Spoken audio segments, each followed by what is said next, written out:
So hello friends, welcome back to your own videos. In this video, we will discuss about AU Small Finance Bank quarter one result. तो कुछ देर पहले company अपने quarter one के financial result disclose कर दिए। चलिए देख लेते हैं रिजल्ट किस प्रकार रहे।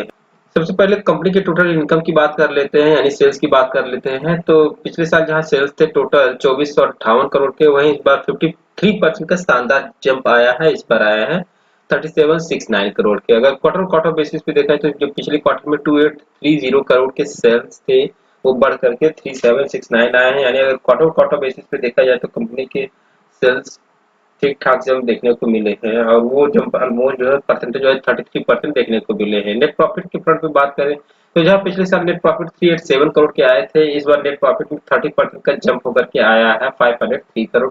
पिछले क्वार्टर से कंपेरिजन किया जाए तो पिछले क्वार्टर में जो 371 करोड़ के प्रॉफिट थे, वहीं इसमें 35.5% का शानदार जंप देखने को मिला है। इस बार आया है 503 करोड़। तो प्रॉफिट के फ्रंट पे बात करें तो चाहे ईयर ऑन ईयर बेसिस पे, जो क्वार्टर क्वार्टर बेसिस और सेल्स में भी क्वार्टर ऑन क्वार्टर बेसिस और ईयर ऑन ईयर बेसिस दोनों पे शानदार जंप देखने को मिल रहा है। ईपीएस भी 17% बढ़े, इस बार आए हैं 6.76 रुपीज के ईपीएस। और इबिटा के फ्रंट पे बात करें तो 1410 करोड़ से बढ़कर के 1972 आए हैं, तो 40% के इबिटा में जंप देखने को मिल रहा है। तो ये तो हो गए रिजल्ट के मोटी मोटा पॉइंट। चलिए अब देख लेते हैं इसके कुछ डी पॉइंट, जैसे एनपीएस हो गए और अदर पॉइंट्स हो गए, कासा रेशियोस हो गए, उसके बारे में भी देख लेते हैं। बैंक के लिए एक नेट इंटरेस्ट इनकम जो होता है वो सबसे मायने रखता है, तो उसको देख लेते हैं। तो यहाँ पे जो पिछले साल जो आए थे 1246 करोड़ के नेट इंटरेस्ट इनकम में, वहीं 54% का शानदार जंप नेट इंटरेस्ट इनकम में मिला है। और इस बार ग्रोथ आया है, इस बार बढ़ करके 1920 करोड़ के, तो ये एक पॉजिटिव थिंग्स है। अब बात कर लेते हैं वहीं एनपीए के बारे में। तो सबसे पहले ग्रॉस एनपीए के बारे में बात कर लेते हैं। तो ग्रॉस एनपीए 1.78% के इस बार देखने को मिले हैं। तो देखा जाए पिछले लास्ट ईयर में 1.67% के देखने को मिले थे, तो वहां से देखा जाए तो ग्रॉस एनपीए में बढ़ोतरी देखने को मिल रही, 1.67 से बढ़ करके 1.78% हो गए हैं। अब वहीं नेट एनपीए की बात करें तो नेट एनपीए जो है क्वार्टर क्वार्टर बेसिस में, जहां पिछले क्वार्टर में 0.55% के, तो वहीं इस बार आया है 0.63% के। तो इनकी ग्रॉस एनपीए और नेट एनपीए बढ़ते हुए देखने को मिल रहे हैं, तो ये एक नेगेटिव पॉइंट है इस कंपनी किसी भी बैंक्स के लिए। अगर बढ़ते हैं इस तरीके के नेट एनपीए ग्रॉस एनपीए, तो ये डिसअपॉइंटिंग पॉइंट होता है।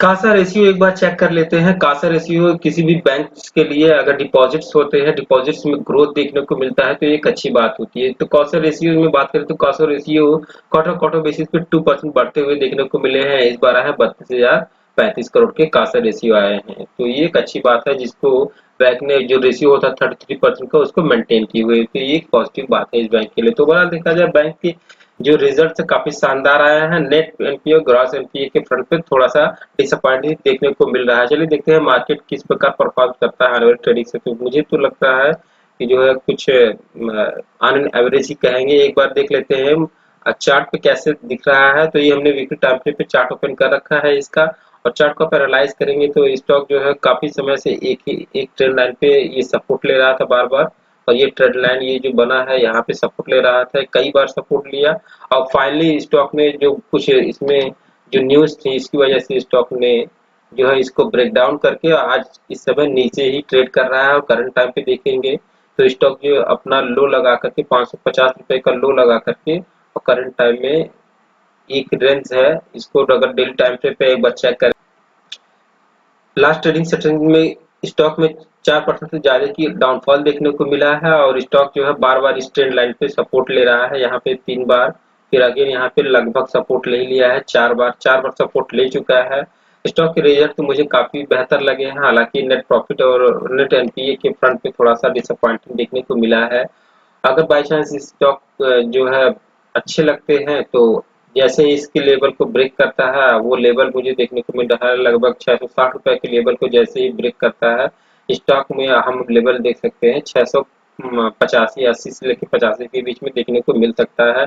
जिनके पास ये स्टॉक्स होल्ड हैं उनके लिए मेरा ये पर्सनल व्यू है, कोई रिकमेंडेशन नहीं है, बस अपना व्यू जस्ट रख रहा हूँ। तो अगर ये लेवल ब्रेक होता है स्टैंड लाइन का, तो स्टॉक में तेजी से गिरावट हो सकती है। वो गिरावट ऑलमोस्ट जो है 560 रुपए के आसपास देखने को मिल सकती है। सो फ्रेंड्स, कैसी लगी ये एनालिसिस? यदि पसंद आई तो प्लीज सपोर्ट कर दीजिए, और वीडियो को लाइक कर दीजिए, चैनल को सब्सक्राइब कर दीजिए, बेल आइकन ऑन कर दीजिए, ताकि इस बार की वीडियो आपको सबसे पहले मिलता है। तो मिलते हैं next video. Thank you for watching.